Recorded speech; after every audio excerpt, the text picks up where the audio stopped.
سرخط خبرها. تاکید درانی بر پرهیز از ادبیات تهدیدآمیز علیه افغانستان. نماینده ویژه پیشین پاکستان برای افغانستان میگوید تهدیدهای لفظی در برابر کابل به سود اسلام آباد نیست. خواست امارت اسلامی از سازمان ملل. سهیل شاهین میگوید واگذاری کرسی سازمان ملل به امارت ابهام روابط خارجی را برطرف میکند.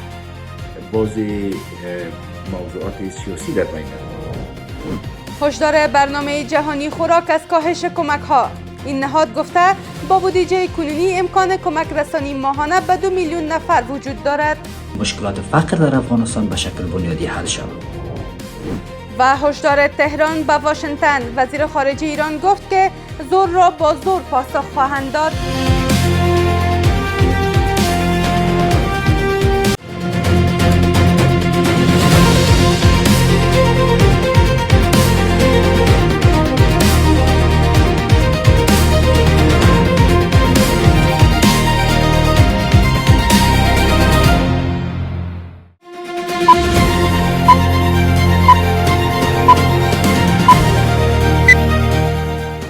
سلام، وقت شما بخیر. به مجموعه خبری این ساعت از میزه خبر خوش آمدید. امروز شنبه 2 مهر 1404 هجری خورشیدی است که برابر میشد با 21 فروری 2026 میلادی. مشروع خبر. آصف درانی نماینده ویژه پیشین پاکستان برای افغانستان گفته که تهدیدهای لفظی علیه کابل به سود اسلام آباد نیست و میتواند فضای منطقه را بیشتر از پیش متشنج سازد. او با اشاره به افزایش تنش‌ها میان افغانستان و پاکستان گفته که لفاظی‌های تشدید کننده تنها فرصت‌های دیپلماتیک را محدود می‌کند و راه حل پایدار برای حل اختلافات نخواهد بود. او همچنین در واکنش به سخنان اخیر وزیر دفاع پاکستان افزوده که مقام‌های اسلام آباد باید از ادبیات تهدیدآمیز پرهیز کنند و به جای آن مسیرهای دیپلماتیک را فعال نگه دارند. سهیل شاهین نماینده معرفی شده امارت اسلامی به سازمان ملل بار دیگر خواستار واگذاری این کرسی به امارت اسلامی شد. او به خبرگزاری آفاق گفت که واگذاری کرسی افغانستان به امارت اسلامی سبب روشن شدن موضع امارت اسلامی در برابر جامعه جهانی خواهد شد و ابهام موجود در روابط خارجی افغانستان را از میان خواهد برد. گزارش از نستر نمیری. پس از 3 سال محرومیت پیهم افغانستان از حق رای در سازمان ملل، سهیل شاهین سرپرست سفارت امارت اسلامی در دوحه و نماینده معرفی شده برای کرسی افغانستان در این سازمان به خبرگزاری آفاق گفت که در صورت سپردن رسمی کرسی افغانستان به نماینده امارت اسلامی، این حکومت حاضر است مطابق اصول تمام حقوق و تعهدات عضویت در سازمان ملل را پرداخت کند. به گفته وی، واگذاری کرسی افغانستان به امارت اسلامی می تواند سبب روشن شدن موضع رسمی امارت اسلامی در برابر جامعه جهانی شود و ابهام موجود در روابط خارجی افغانستان را از میان بردارد. که په ملګرو ملتونو کې د افغانستان چوکۍ اسلامي امارت ته وسپارل شي، نو د اصولو سره سم به د غړیتوب ټول حق تادیه کړي، په داسې حال کې چې اوس نه تادیه کیږي. همداشان د ټولو مسایلو په اړه به د افغانستان د اسلامي امارت دریځ ټولې نړۍ ته په واضح ډول وړاندې کوي. همداشان د اوسني ابهام حالت څخه چې هلته د افغانستان د اسلامي امارت استازولي نشته راوځي. با این حال با وجود این که افغانستان از بنیانگذاران سازمان ملل متحد به شمار می رود، پرسشی که مطرح است این است که چرا امروز این کشور با مشکل در حق رای و حضور فعال در این سازمان روبرو شده است و آیا این موضوع بیشتر جنبه مالی و فنی دارد یا ریشه در مسائل سیاسی دارد؟ موضوع پیچیده‌تر از او است. نه تنها که از یک طرف افغانستان مجال از این پیدا نمی‌کنه تا حق الوجود خود بپردازه که بالغ به تقریبا $900,000 کم و بیش میشه و حق الوجود چندین ساله است، بلکه امروز اگر او کار میشد و معافیت حتی داده میشد برای افغانستان که این پول اگر نمیتونه پرداخته باز هم حق رای داشته باشه، این کار هم متاسفانه که صورت نگرفته چون بازی موضوعات سیاسی در بین است. از سوی هم با باور برخی آگاهان، محرومیت افغانستان از حق رای و نبود نماینده رسمی در سازمان ملل متحد باعث شده است که صدای افغانستان در این نهاد جهانی کمتر شنیده شود و کشور نتواند از جایگاه بین المللی خود به گونه مؤثر استفاده کند. بهتر است که شرایط جهان، شرایط مشروع جهان که خواست مردم افغانستان هم از توسط امارت اسلامی پذیرفته شود تا که جهان آماده به این شود که چوکی ملل متحد به طالبا واگذار شود و از طرف دیگه هم بدیهای از او پرداخته شود تا که حق رای استفاده کنند. در غیر از اون معنی است که وضعیت افغانستان از سازمان ملل متحد دارد تعلیق است.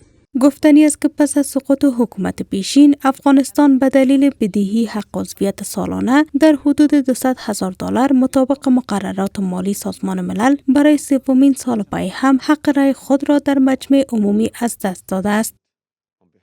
برنامه جهانی خوراک سازمان ملل از کاهش شدید کمک‌های بشردوستانه هشدار داده و گفته که این کار توانایی این نهاد برای پشتیبانی از خانواده‌ها در برابر گرسنگی در افغانستان را محدود کرده است.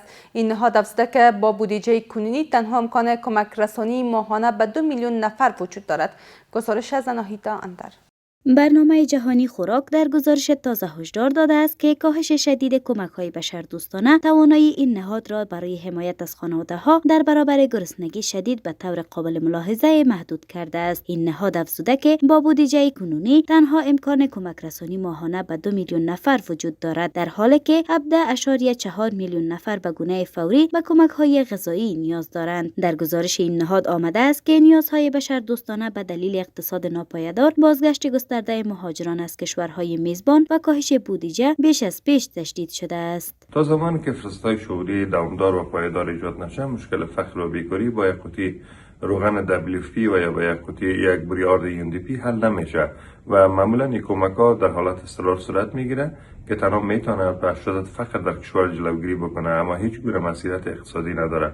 با این حال شمار از آگاهان مسائل اقتصادی با اشاره به کمک‌های بشردوستانه در افغانستان میگویند که همکاری‌های دوامدار و تطبیق پروژه‌های زیربنایی در کشور میتواند زمینه سرمایه‌گذاری داخلی و ایجاد فرصت‌های کاری را فراهم کند و در نتیجه فقر و بیکاری را به گونه بنیادی کاهش دهد. در کل کمک‌های بشردوستانه فقط در کوتاه مدت میتونه از شدت فقر جلوگیری بکنه، ولی در دراز مدت نیاز است تا کمک‌هایی که در افغانستان قبلا صورت میگرفت و یا هم اکنون صورت میگیره باید روی پروژه‌های بزرگ ملی در افغانستان به مصرف میرسید تا از یک جهت سبب میشه تا رفاه و آسایش در جامعه به بار بیاره و در کنار از این سبب میشه تا اشتغال گذاری در کشور به بار بیاره تا مردم در بدل کار مزد دریافت بکنن و به شکل مشکلات فقر در افغانستان به شکل بنیادی حل شود. په نړیوالو مرستو کې کموالی د هغه بندیدل او یا هم سکتګي کاغه د هر هیواد وي که د امریکای مرستې وي که د اتحادیه د اروپا د اتحادیې مرستې وي او یا هم په ټوله کې د پرمختیایي بانک او یا نور ادارو مرستې وي. دا د افغانستان په اقتصاد باندې فوق العاده تاثیر لري او کولای شي چې په هر وخت کې د افغانستان د اقتصاد سره مرسته وکړي. این در حال است که در جریان سال روان خورشیدی بیشتر نهادهای امدادرسان در افغانستان کمبود بودجه و محدودیت‌های دسترسی محدود فعالیت‌های خود را متوقف کرده یا به شکل قابل توجه کاهش دادند. خبیب غفران سخنگوی وزارت اطلاعات و فرهنگ به مناسبت روز جهانی زبان مادری گفت که این وزارت به توسعه، حفاظت و رشد زبانهای افغانستان متحد است. او گفت وزارت اطلاعات و فرهنگ همچنین برای بارور شدن همه زبانهای کشور تلاش میکند. همدغه اصل ته په کتلو باندې د اطلاعات او کلتور وزارت د افغانستان د ژبو د پراختیا خوندیتوب او ودې لپاره پوره ژمن دی او د هیواد ټولې ژبې د پیاوړتیا لپاره خپل فعالیت لري. فدراسیون فوتبال افغانستان خوزه انتونیو نوگیرا مربی برازیلی را به عنوان سرمربی جدید تیم ملی این کشور انتخاب کرد. نوگیرا سابقه هدایت تیم‌های ملی چندین کشور را در کارنامه دارد و مأموریت هدایت تیم ملی افغانستان را در شرایط بر عهده می‌گیرد که این تیم دوره پرتنش را پشت سر گذاشته است. و در خارج از کشور پس از تشدید تنش‌های لفظی مقام‌های امریکا و ایران، دونالد ترامپ رئیس جمهور ایالات متحده گفت که در حال بررسی انجام یک حمله نظامی محدود به ایران است. در مقابل وزیر خارجه ایران گفت که تهران زبان زور را با زور پاسخ می‌دهد.